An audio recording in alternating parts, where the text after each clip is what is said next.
Hello, good morning children. This is MD Ramzan Bhai. Today I am going to teach 10th class lesson that it is project based and activity or activity. This syllabus is given to you. It is reduced from your textbook lessons. Just I want to give you introduction. What is that unit? The second unit and the fourth unit. These two units are given to you as activity or project based topics. That means from these two units there will be no question and answers or anything for you in the summative assessment examinations or formative assessment examinations. That means internal examinations or external summative examinations. There will be no questions from these two units of lessons. So already second unit ABC lessons are given to you. A lesson and B lesson, that is the two are part 1, part 2 lessons, the dear departed lessons that it is. So C is the brave part given to you. These three lessons are given to you for the activity and project work based. And fourth unit of lesson films and theatre. These ABC lessons are also given to you for the project or activity based lessons. 25% of these marks will be given to you for the activity and project based. So recently that Telangana state government has announced these topics subject wise. So children, but one more thing you have to remember, these two units are not removed from your textbook syllabus. Do you understand? Two units are not at all removed from the textbook. So these two units are not at all removed, but strongly it is expressed that it is education department, Telangana state education department strongly given information that it is these two units are only for project or activity purpose given to you. Okay. Now let me come to see that. Let me come to the unit. So today, after this information, the project work and activity based work which is given to you, thereafter children, you open your textbooks, that it is unit 3rd B poem. You can see that. Open your textbooks, and that poem name is Another Woman. B poem, unit 3rd lesson that it is. Poem Another Woman, it is written by Mrs. Imtiaz Darkan. She is a female writer and who is also a feminist poet. That means a female poet, you may also call poetess. So this is a wonderful poem written by that is Mrs. Imtiaz Darkan. What is she going to tell in this poem? Another woman. What we are going to see in the world and in the society, especially in Indian society, the people those are with illiteracy and the people those are sufferers, that is especially women people, those are suffering a lot from their husband side, from their what you call that mother-in-law side. After marriage they are facing so many problems in our society. So regarding this poetess, she is going to focus on especially women problem, and not only nowadays. Few years ago in Indian society there were so many more problems are there that related to the women, especially at mother-in-law side. That mother-in-law who dominates on the what do you call that daughter-in-law, and husband side that they will be helpless, and that type of husbands those are in the society, they try to dominate the wife, and due to this what will happen then, women is in restrictions in the society, in their at their home, at their house. So that what happened, by seeing these things, that the social issues those are there, and regarding this, Imtiaz poetess has written this a poem, that the poem is going to express, it is going to focus on the women problem. that it is a daughter-in-law who is after marriage facing so many problems. This is just an example given to you in this poem. So in nowadays we are going to see here and there in the society, and we are going to see, you are going to watch in TV channels, media and social media, and somewhere we are in printing press, in the printing media also we are going to read these things. So still these kind of situations or their circumstances or their focusing on this regarding the women. A poetess is going to say that what she is going to focus. Let us see that.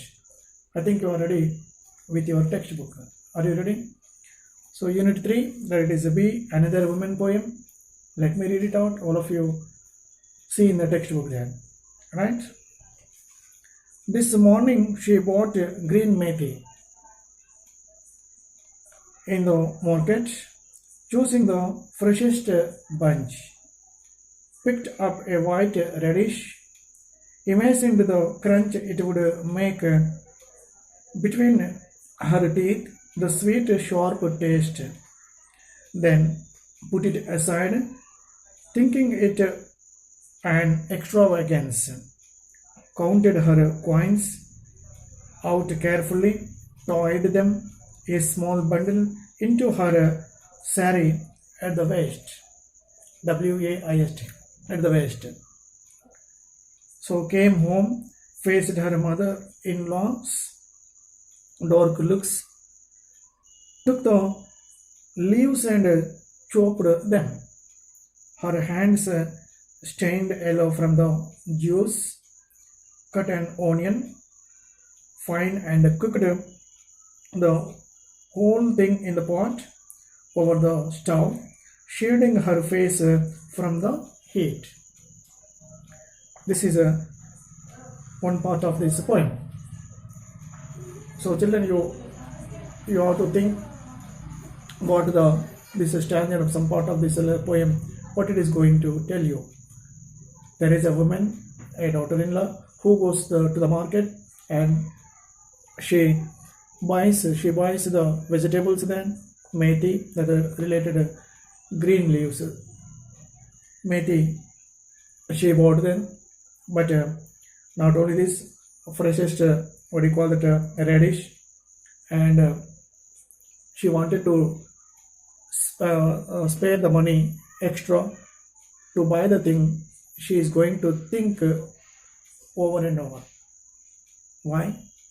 Why is this woman thinking a lot before going to purchase, before going to buy the vegetables in the market?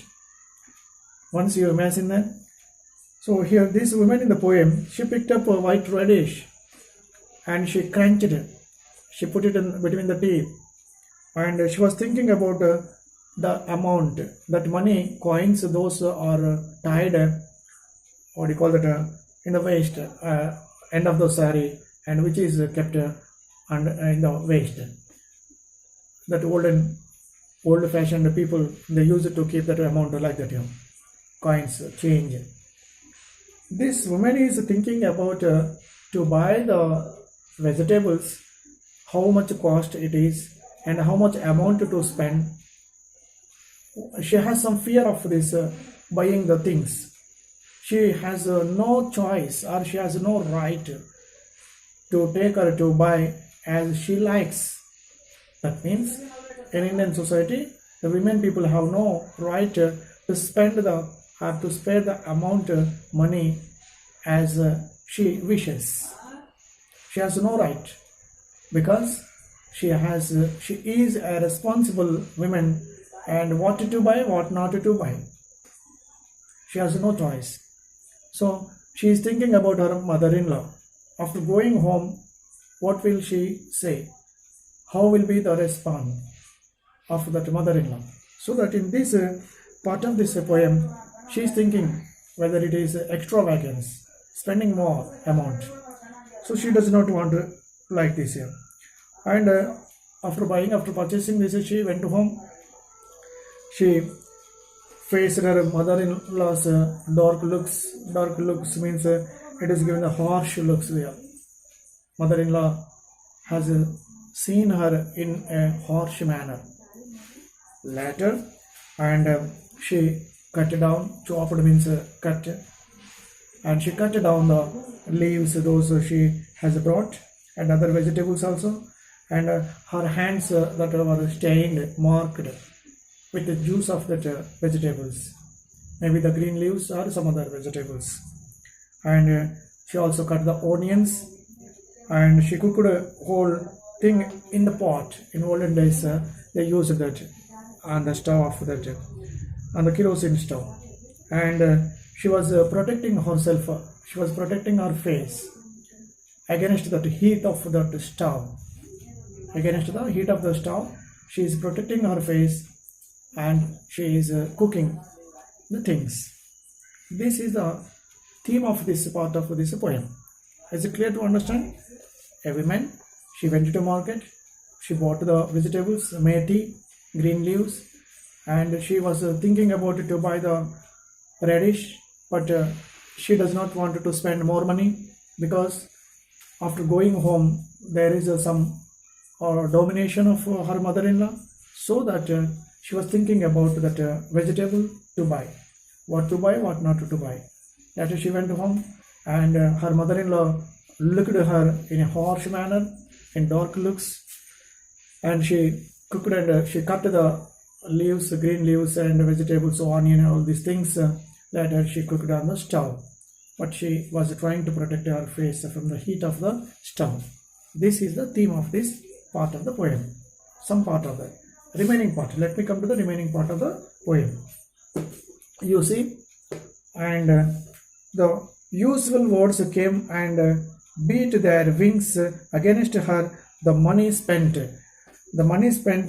curses heaped upon the parents who had sent her out to darken other people's doors. So here in this stanza, what she is going to tell us here, note the poet here. The usual words came and beat their wings against her. Here usual words means what here? Still in our society, some people that are called a mother-in-law, they feel they have some right to scold, to speak the harsh words, to dominate the daughter-in-law. So here the words came in very rash, and that words they have the wings, like really not wings. That means that words are powerful, and against her, that woman, that mother-in-law spoke, and that money spent, what the money she spent there, she began to curse. Mother-in-law began to curse her, scold her, and that it was not only scolding her, she is going to scold her parents also. What she is going, who had sent her out to darken other people's doors. That means that women's parents, they sent this women, they sent her to others' husband's side to dark the house. That means that she has some problem there. That problems are that dominating problem. So the work which is not done, or which is not done in proper, which has some mistakes, immediately mother-in-law, she picks up and she clutches the words and she begins the scolding words. This is the theme of this second stanza of this poem. Is it okay? And same like that here. And what I mean to say, so children, this is the second stanza of the poem. Once again, let me read first stanza and the second stanza in few minutes, and let me stop this poem. Remaining rest of this poem in the next class I will take that. Once again, let me read it out. All of you see there again. This morning she bought green methi in the market, choosing the freshest bunch, picked up a white radish, and imagining the crunch it would make between her teeth, and the sweet sharp taste, then put it aside, thinking it an extravagance, counted her coins out carefully, tied them a small bundle into her sari at the waist, came home, faced her mother-in-law's dark looks, took the leaves and chopped them, her hands stained yellow from the juice, out an onion fine and cooked the whole thing in the pot over the stove, shielding her face from the heat. This is the first stanza. The second stanza, the usual words came and beat their wings against her. The money spent, curses heaped upon her parents, who had sent her out to darken other people's doors. This is the second stanza of this poem. So, remaining part of this remaining stanzas, let us see in the next.